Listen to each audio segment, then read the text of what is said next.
Bonjour à tous, bienvenue sur Investir en crypto, j'espère que vous allez bien. Dans cette vidéo, on va analyser le côté technique du Bitcoin et notamment d'une crypto, le Shiba Inu. Je serai avec Toroso pour ce faire, donc restez bien jusqu'à la fin de cette vidéo. On aura deux visions totalement différentes. Moi, j'aime bien avoir ma propre vision et celle d'une autre personne qui fait de l'analyse technique. Comme ça, vous avez des visions qui sont parfois opposées, ce qui vous laisse peut-être forger la vôtre. Donc pour ceux qui ne me connaissent pas, moi c'est Rémi. Ici on apprend à investir dans les crypto-monnaies et devenir rentable sur ce marché. Aujourd'hui on est 7680 abonnés sur cette chaîne YouTube. Si tu aimes le contenu que je réalise, il y a des news et de l'analyse technique et mes prédictions, va-t-on dire mes scénarios que j'ai sur les crypto-monnaies, et tu peux tout simplement t'abonner à cette chaîne YouTube.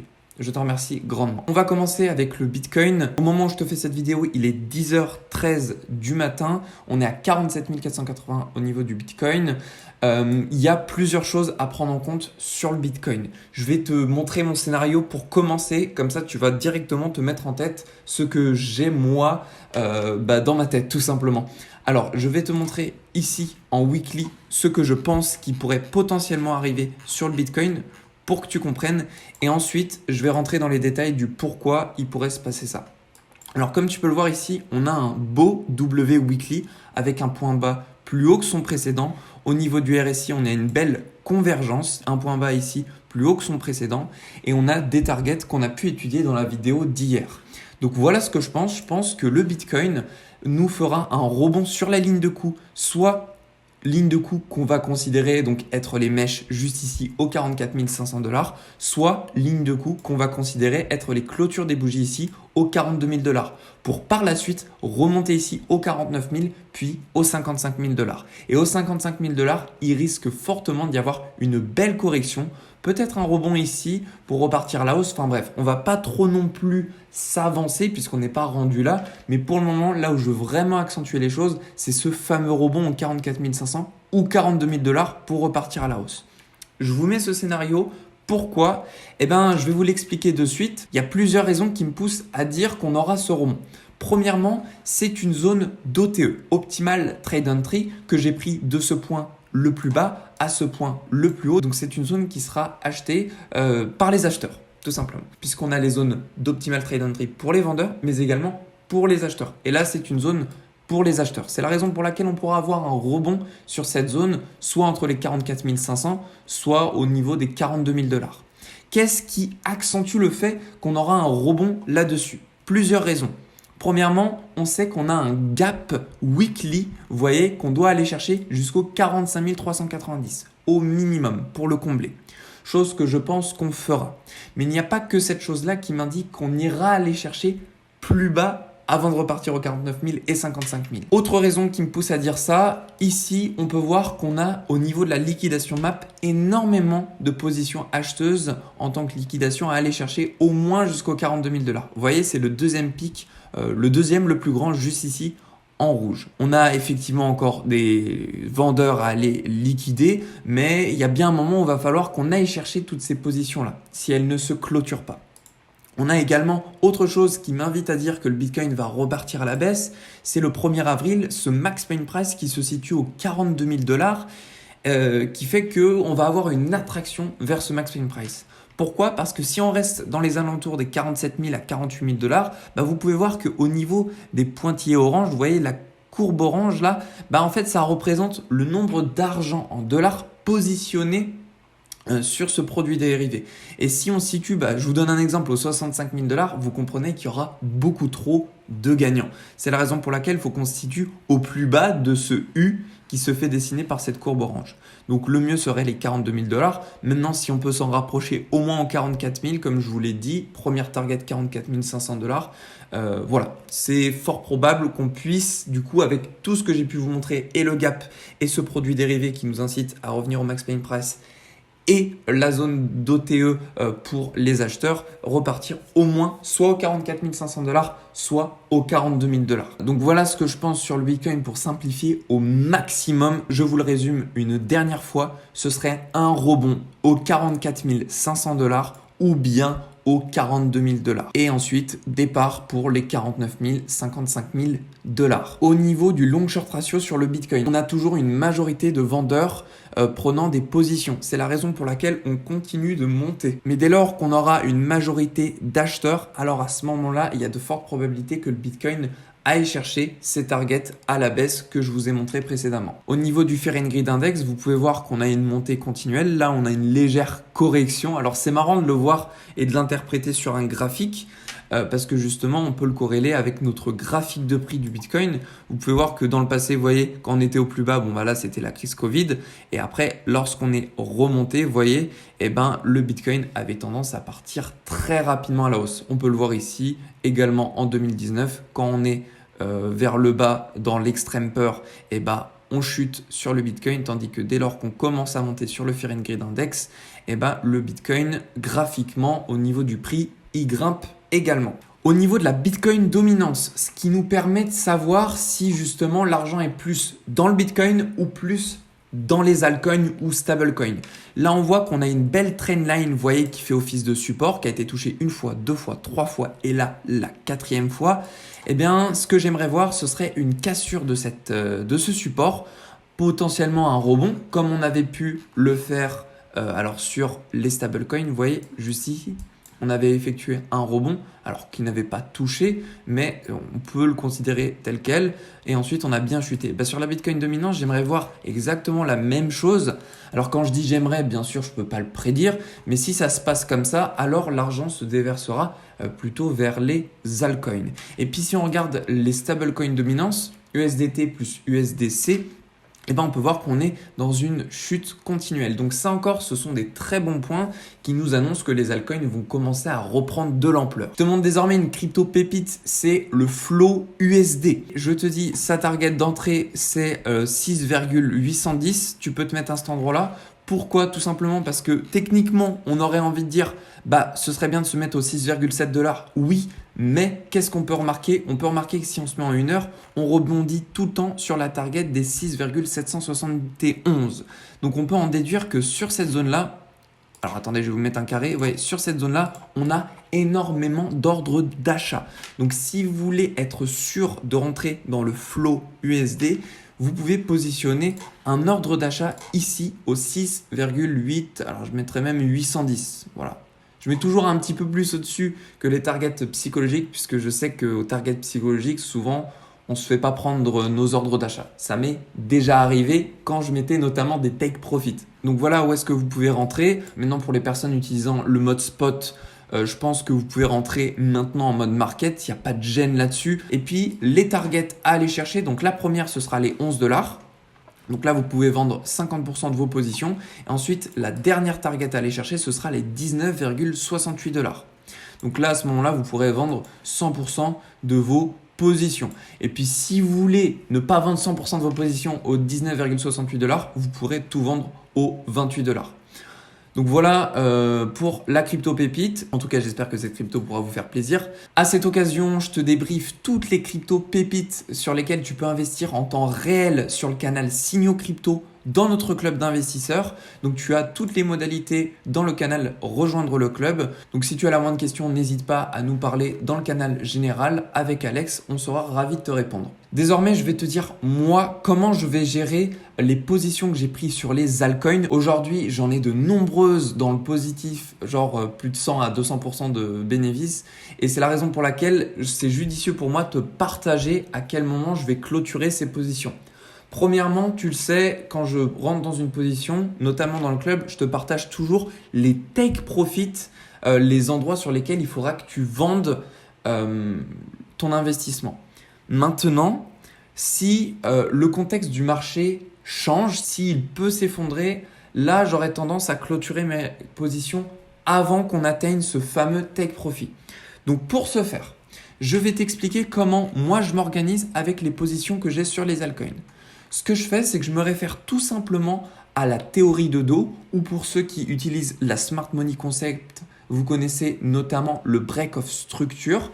Et donc, ce que je vais faire, c'est tout simplement, je vais conserver mes positions altcoin, qu'importe ce qu'il se passe, on peut avoir des fluctuations, mais si on a une cassure de ce précédent point bas, vous voyez, aux 46 800 $, à ce moment-là, je clôturerai toutes mes positions sur les altcoins et au moment où on rebondira sur ces fameux 44 500 $ dont je vous ai parlé au début de cette vidéo ou 42 000 $ sur le Bitcoin, eh bien alors j'envisagerais de reprendre position sur les altcoins que j'ai pu vous présenter. Donc ça c'est uniquement une histoire de profit parce qu'en réalité j'aurais pu et je peux rester sur des altcoins qui sont en profit à plus 15%, puisqu'en soi, la fluctuation du Bitcoin va peut-être me rendre à la limite un poil dans le négatif, mais ça remontera. Je ne serai pas, je pense, liquidé. Mais du fait que je suis tous les jours devant les marchés, je sais que si je peux prendre des profits, je ne vais pas bêtement patienter d'être encore sous le négatif alors que j'étais à plus de 100%. Je vais prendre mes profits. Ensuite, si on a une correction, je réinvestirai les profits que j'ai engrangés. Donc voilà, moi je peux le faire parce que j'ai le graphique sous les yeux tous les jours. Maintenant, pour ceux qui n'ont pas les graphiques sous les yeux tous les jours, si vous êtes à plus 15% de bénéfices et que vous ne savez pas trop ce que le Bitcoin va faire, vous ne pouvez pas réagir en fonction des alertes que vous avez posées parce que vous êtes au travail ou que vous êtes en famille, vous prenez pas trop la tête. Laissez vos positions courir à la hausse. Si vous êtes à plus 15 ou 20% sur vos profits, laissez-les courir. Donc voilà tout ce que j'avais à vous dire pour cette vidéo. Maintenant, on va passer sur l'analyse du Shiba Inu et puis je vais appeler Torosso. Allez, c'est parti. Salut Torosso, comment tu vas? Salut Rémi, ça va bien, impeccable, et toi? Eh ben écoute, ça va super. On va faire une petite analyse sur le Shiba Inu si tu veux bien. Yes, pas de souci, on est là pour ça. Alors dis-moi Torosso, qui tu es? Quelle est ta chaîne? Qu'est-ce que tu fais? Donc, je suis Torosso, j'ai une chaîne YouTube et je partage à ma communauté des analyses techniques, 2 à 3 vidéos par jour, dans laquelle j'analyse un altcoin qui m'a souvent été demandé par la communauté.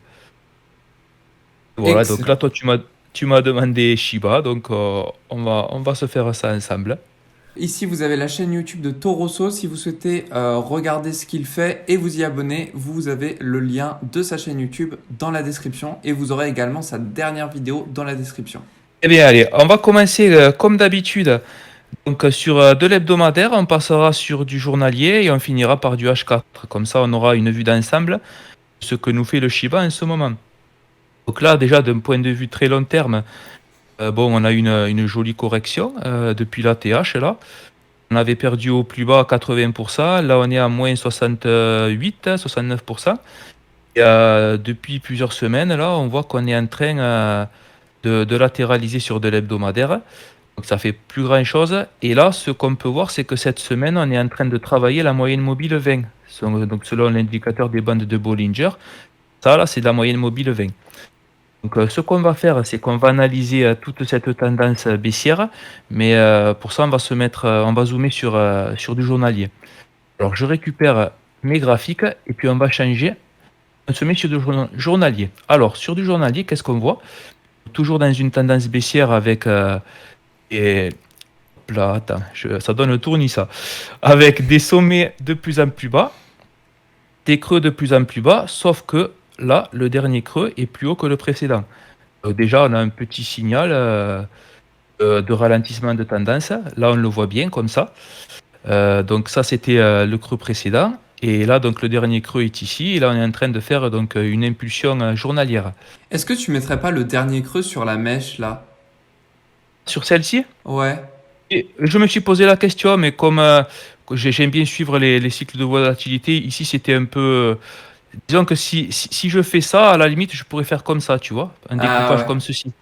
Comme j'aime bien suivre les cycles de bande de Bollinger pour découper, j'ai fait comme ça, mais c'est tout à fait correct. Et donc là, si on faisait ça, Rémi, c'est vrai qu'on serait déjà passé haussier. Ah ouais, parce que du coup, t'aurais un point bas plus haut que son précédent, quoi. Voilà, Ouais. on aurait un découpage comme ça, on aurait cassé le précédent sommet, et là, on serait déjà passé haussier. Voilà. Mais bon, comme je suis plutôt, on va dire, prudent en fait, je préfère toujours voir le verre un peu à moitié vide, comme ça me permet de pas FOMO ou autre, tu vois. D'accord. Mais c'est tout à fait correct. Mais en fait, tu vas voir que pourquoi j'ai fait ce découpage en fait. C'est que, tu vois, ici, je vais te tracer une trend line là, qui va relier donc les deux précédents sommets. Et attends, ce que je vais faire, je vais changer de graphique parce que ça sera un petit peu mieux. J'ai plus d'historique sur celui-ci. Alors, on va prendre donc ce graphique-là et on va tracer trendline qui va joindre donc les deux derniers sommets. Ici. Donc là, on voit que on n'est pas loin de venir la travailler, cette trendline. Également, si je fais une autre trendline par ici, je crois que c'était ce creux-ci, tu vois que là, ça a bien fonctionné également. Ah ouais. Et on pourrait donc se trouver. Alors, on en a déjà parlé, moi, les figures chartistes, je ne m'en sers pas vraiment, mais quand même, là, c'est quand même un bel indice de compression. D'autant plus que bon, on est toujours coincé entre donc ce sommet et ce creux, et donc tout ce qui se passe là, ben, ça peut être estimé comme de la compression, et pour l'instant, c'est vraiment le cas. C'est pour ça que j'ai pas voulu m'enflammer avec une cassure de ce sommet ici, de dire on part, alors qu'on a cette trendline qui pourrait venir nous arrêter, tu vois. Et donc voilà, donc pour repasser sur l'autre graphique, je pense qu'on est toujours en train de latéraliser, mais maintenant c'est vrai que Shiba, quand ça pète, ça pète très vite et il y en a souvent pas possibilité de rentrer sur des pullbacks. Donc là, ce qu'on avait, c'est que ici, on avait les bandes de Bollinger là qui étaient bien compressées et ça nous définissait, tu vois, un petit range. Et là, donc on l'a cassé. On est en train de faire une phase haussière sur du daily. Donc on est en train de monter, mais toujours dans une tendance de fond hebdomadaire qui n'a pas été retournée, qui est toujours considérée comme baissière, même si c'est vrai que là, on a quand même un bel indice de ralentissement avec ce W en formation. Et tant qu'on n'a pas cassé ça, on n'a pas vraiment de confirmation de retournement de la tendance long terme. Donc voilà, sur Shiba, moi je vois ce petit triangle là et peut-être de mettre une alarme, voir si on vient à casser ça. Après, on pourrait pourquoi pas venir surfer un retournement haussier, mais pour l'instant c'est encore un petit peu tôt pour si vous voulez rester prudent.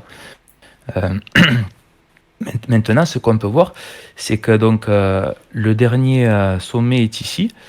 Donc ça, c'est le point de retournement de la tendance. On a également, on a fait un sommet ici sur le même niveau, donc à 0,0, je te passe tous les 0,35.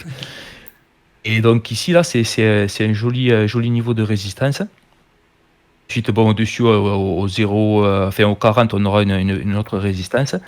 Et ce qu'on peut voir également, c'est que si on regarde tout ce qui est volume profile ici là on est vraiment dans le dur, là, dans le dur du volume profile.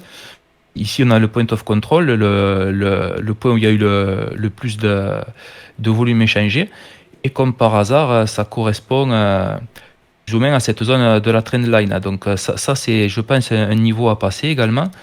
Et il faudrait faire attention, on est sur les 28 environ. Donc voir si on est rejeté ou pas. Bon, moi je pense que à ce moment-là, dans les 2-3 jours à venir, c'est ce niveau qui est à surveiller. Et ensuite, il y aura le point pivot de la tendance ici. Ou donc en gros, si je comprends bien, pour résumer, hein, si on arrive à passer le premier niveau là, il est au 0,4028 $. Si on arrive à le passer, on va direct au 0,4035 $. Oui, je pense. De toute façon, voilà, oui, ce sont les deux résistances à surveiller actuellement, c'est ça, ouais, je pense. Après, tu vois, on a quelques petits, on a un petit peu de volume profile ici, mais je pense que si on venait à reprendre, à sortir de ce triangle, oui, on pourrait venir retester ça, je pense, sans trop de soucis, oui. Et à contrario, donc, si vraiment on était rejeté, on pourrait venir, pourquoi pas, tu vois, dans cette zone-ci, là, on a une résistance, plus cette trendline, là, pourquoi pas. Et tu vois, de toute façon, là, on est toujours dans ce pic de volume profile, là, dans cette grosse zone. Donc, tu vois que ça a bien fonctionné, là, récemment. Donc, voilà, pour l'instant, on est, je pense, un petit peu coincé, mais ça pourrait partir à tout moment. Ok.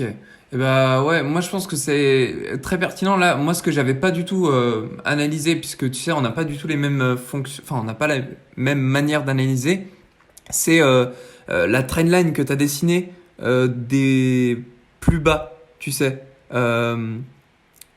qui nous forme finalement le triangle. Ouais, celle que tu mets en jaune là. Moi ça j'avais pas vu et c'est très pertinent. Et après, je pense que si on se met sur de l'hebdo, on doit également le voir. Là, ouais, c'est ça, tu vois. Donc, un sommet, un creux, deux creux et trois creux. Qu'on a 3 points de contact ici sur cette trendline, c'est vraiment, ouais, c'est assez pertinent, ouais, ouais, ouais, ouais. Donc là, on aurait un joli support. Après, toujours ça, toujours pareil. Est-ce qu'on va chercher des liquidations ou pas? C'est toujours l'éternel dilemme. Mais bon, bon, il faut essayer de tout prévoir. Mais je pense que tant qu'on reste là, de toute façon, ce triangle-là, bon, on peut rester patient. En fait, genre, en soi, si nous on fait pas de chartisme, genre pour simplifier, je trouve que c'est bien. Parce que c'est soit on va chercher les liquidités, genre on va combler la zone d'imbalance qu'on a tout en bas, là je sais même plus où est-ce qu'elle s'arrête, au 0,401 $, quelque chose comme ça. Soit on part au nord, quoi. Enfin, je veux dire, c'est soit l'un soit l'autre dans tous les cas, vu ce qu'on a au niveau du Bitcoin. Tout à fait, Rémi, mais je viens de voir quelque chose. Je vois que ça, là, était comblé par cette mèche-là. Ouais. Ensuite, on est revenu ici, donc je pense que tout ça a été comblé. Après, est-ce qu'on pourrait pas... je pense que ça a été comblé. Après, pourquoi pas, si on devait être rejeté, venir là et faire une mèche à la limite pour sortir quelques stop-loss et repartir. Et bon, vous voyez que là, là enfin, tout ça, ça a été comblé. Cette zone de demande a été comblée, cette mèche a été comblée par ça. Bon, enfin, je pense qu'on n'ira pas forcément plus bas, mais bon, après, je suis pas de vaillant et donc bon, faut laisser le temps. Ok, bah écoute, merci Torosso pour m'avoir présenté ton analyse graphique. Maintenant, je vais te montrer la mienne et comme ça, on va pouvoir comparer et puis avoir un petit peu les deux points de vue. Du coup, moi, ce que j'ai beaucoup apprécié, c'est que tu nous as montré des trendlines, notamment le grand support là. Est-ce que tu vois mon écran? Oui, je le vois très bien, Rémi. Nickel. Et du coup, ça, c'est le genre d'analyse, tu vois, que j'avais même pas vu. Donc ça, c'est super intéressant parce que en fait, le truc, c'est que quand tu es focus sur une stratégie, tu peux pas tout voir, tu vois. Et ça qui est bien, c'est du coup d'avoir deux raisonnements totalement opposés. Comme ça, tu peux combiner les analyses. Bien Exactement comme on sûr, et fait. si les analyses vont dans le même sens, c'est d'autant plus pertinent. Ouais, c'est ça qui est très intéressant. Et du coup, moi, ce que je pense aujourd'hui sur le Shiba Inu, c'est que c'est une crypto qui est très bullish, même si on sait que ici, on a une zone qui normalement tend à être comblée dans le temps. Tu sais, cette fameuse zone d'imbalance, de déséquilibre. Mais ce qu'on peut voir, c'est que on n'a pas toujours comblé cette zone-là, notamment dans le passé. Donc là, graphiquement, on n'a pas l'historique tout entier, mais on avait quelque chose, si tu veux, à l'époque, genre quelque chose comme ça, je crois. Et en fait, ici, on avait une zone d'imbalance qu'on n'a jamais comblée, en fait. Partie. Après, c'est vrai que quand ces cryptos sont toutes petites, les zones d'imbalance, c'est peut-être moins pertinent. Il y a peut-être moins de grosses institutions, tout ça dessus, et donc c'est peut-être plus un marché de particuliers qui fait qu'on a ces gros mouvements comme ça, en fait, je pense. Ouais, je vois ce que tu veux dire. Après, tu vois, c'est comme tu regardes Apple, tu te mets sur Apple, je peux te montrer, si tu veux, une grande zone d'imbalance qu'on n'a jamais été comblée aussi, tu vois. Genre, attends, je vais te retrouver ça. Moi, ça m'est déjà arrivé de voir des zones d'imbalance qui n'ont jamais été comblées sur Apple, tu vois. Alors, par exemple, ici, au 104, ou même ici, tu vois, 80. Genre, moi, je doute que Apple, ça revienne aussi bas que ça, tu vois. Après, je peux me tromper, hein. Ouais, ouais, c'est vrai que c'est à combien? À 175, ouais. Après, Ouais. si ça vient là, à mon avis, il y a des gens qui vont acheter, hein. Ah ouais, c'est sûr. Hein. Mais voilà, c'était juste pour, à titre d'exemple, hein, c'est pas pour dire, ça peut repartir, hein. Ça peut repartir, ça c'est sûr. Donc ça, c'est le premier scénario baissier. Maintenant, voilà ce que je vois sur le court terme. On a un W, comme on avait pu le voir ensemble sur ton graphique. Et par rapport à ce W, moi, ce que j'attends, si je me mets en daily, c'est une confirmation, tu vois, une confirmation de ce W, c'est-à-dire qu'on ait une clôture ici dès ce soir, au-dessus de la zone des 0,4027 $. Et dès lors qu'on clôture au-dessus de cette zone-là, alors à ce moment-là, on pourra avoir un rebond. Pas comme ici, puisqu'on n'a pas eu le vrai rebond. Là, ça a mangé en dessous, mais un rebond au moins sur cette zone des 0,4027 $. À ce moment-là, tu peux prendre position. Perso, moi, j'ai déjà pris une position longue, hein, mais on peut attendre une confirmation. Et donc, un retour un rebond sur cette zone des 0,4027 $. Et après, moi, je pense qu'on aura une deuxième confirmation avec un rebond au 0,4033 pour repartir ici au minimum. Moi, la target que j'attends, c'est les 0,404 $, juste ici. C'est la résistance que j'ai donnée tout à l'heure là. Ouais. Ouais, je crois que c'est ça. Et bah, tu vois, ta résistance, et bah, en fait, moi, ça correspond à ma zone d'optimal trade entry pour les shorts. D'accord. Je Eh l'ai ben, pris tu du vois, coup, voilà, tu donc vois. c'est bon. On Tiens, a la même zone. Ouais. c'est ça qui est bien, c'est que t'analyses pas du tout pareil, mais ça revient au même. Ouais, c'est vrai, ouais. Après, moi, j'ai fait une analyse un peu plus long terme que toi, hein. Donc, toi, c'est vrai que sur du H4, tout ça, tu peux rentrer plus tôt et déjà, toi, tu as commencé à prendre des profits, alors que c'est peut-être que sur le long terme, je rentrerai un peu plus tard, tu vois.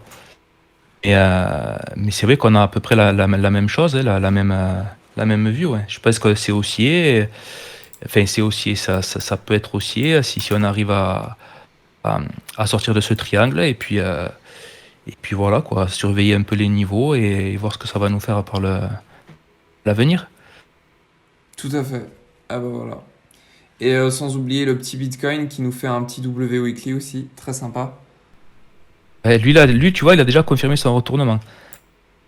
Donc c'est ça qui fait aussi penser que le Shiba peut repasser bullish, car si vraiment on a la continuation haussière du Bitcoin, il y a tout qui va suivre ensuite dans un deuxième temps, quoi. Eh ben écoute, Torosso, merci beaucoup d'avoir partagé ton analyse. Merci beaucoup Rémi pour l'invitation, ça me fait toujours plaisir d'être parmi vous. Je t'en prie. Et puis, bah, je vous invite, si vous aimez l'analyse de Torosso, de le suivre sur sa chaîne YouTube. Aujourd'hui, tu as 153 abonnés, si je dis pas de bêtises. Puis, bah, si on peut au moins l'emmener jusqu'aux 200 abonnés, ce serait le top. Eh ben, merci beaucoup Rémi et merci à tous ceux qui nous ont rejoints récemment, ça fait vraiment plaisir. Parfait. Allez, je vous souhaite à tous une très belle journée. Prenez soin de vous et on se retrouve dans une prochaine vidéo.